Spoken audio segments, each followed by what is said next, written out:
Assalamualaikum warahmatullahi wabarakatuh.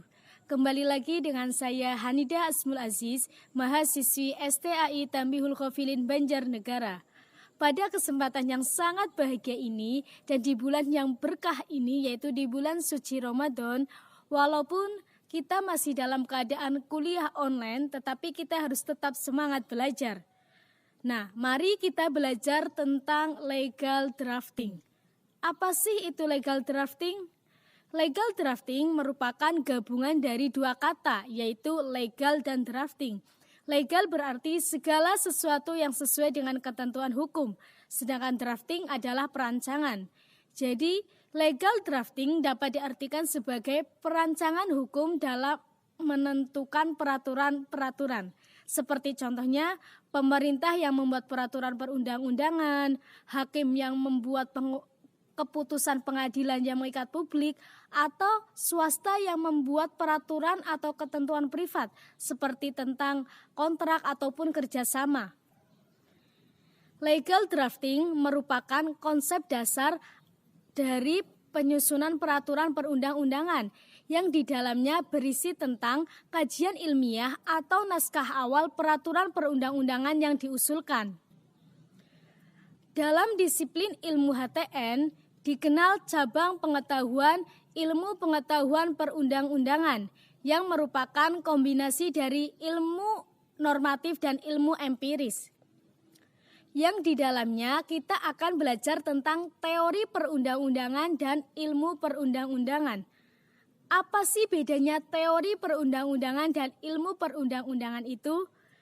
Teori perundang-undangan dalam teori perundang-undangan menitik beratkan pada upaya pencarian kejelasan atau kejernihan makna atas suatu rangkaian kata yang digunakan dalam peraturan perundang-undangan yang bersifat kognitif. Sedangkan ilmu perundang-undangan itu menitik beratkan dalam serangkaian upaya, aktivitas atau perbuatan dalam pembentukan peraturan perundang-undangan. Selanjutnya, apa itu peraturan perundang-undangan?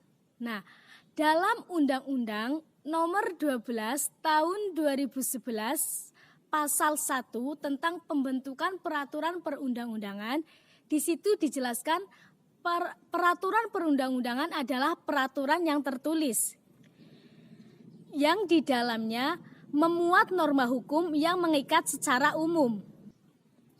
Kemudian dibentuk atau ditetapkan oleh lembaga negara atau pejabat yang berwenang. Dan yang pasti melalui prosedur yang telah ditetapkan oleh peraturan perundang-undangan. Dalam undang-undang tersebut juga dijelaskan bahwa dalam pembentukan peraturan perundang-undangan harus melalui 5 tahapan, yaitu tahap perencanaan, penyusunan, pembahasan, pengesahan atau penetapan, dan yang terakhir adalah pengundangan. Selanjutnya, dalam Undang-Undang Nomor 12 Tahun 2011 Pasal 5 dijelaskan bahwa dalam membentuk peraturan perundang-undangan harus berdasarkan pada asas pembentukan peraturan perundang-undangan yang baik, yaitu diantaranya yang pertama adalah kejelasan tujuan. Nah, jadi para pemerintah yang membuat peraturan perundang-undangan itu harus mempunyai tujuan. Kira-kira peraturan ini dibuat itu tujuannya untuk apa? Selanjutnya yang kedua adalah kelembagaan atau pejabat yang menetapkan itu harus yang tepat, bukan asal pejabat, harus yang tepat. Kemudian yang ketiga adalah kesesuaian antara jenis, hierarki, dan materi muatan. Dan asas yang keempat yaitu dapat dilaksanakan. Kira-kira ketika kita akan membuat peraturan kita, maksudnya pejabat ya, ketika akan membuat peraturan perundang-undangan, kira-kira apakah peraturan itu dapat dilaksanakan?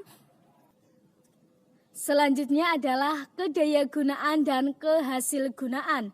Jadi kira-kira hasilnya apa nih kalau peraturan tersebut dilaksanakan?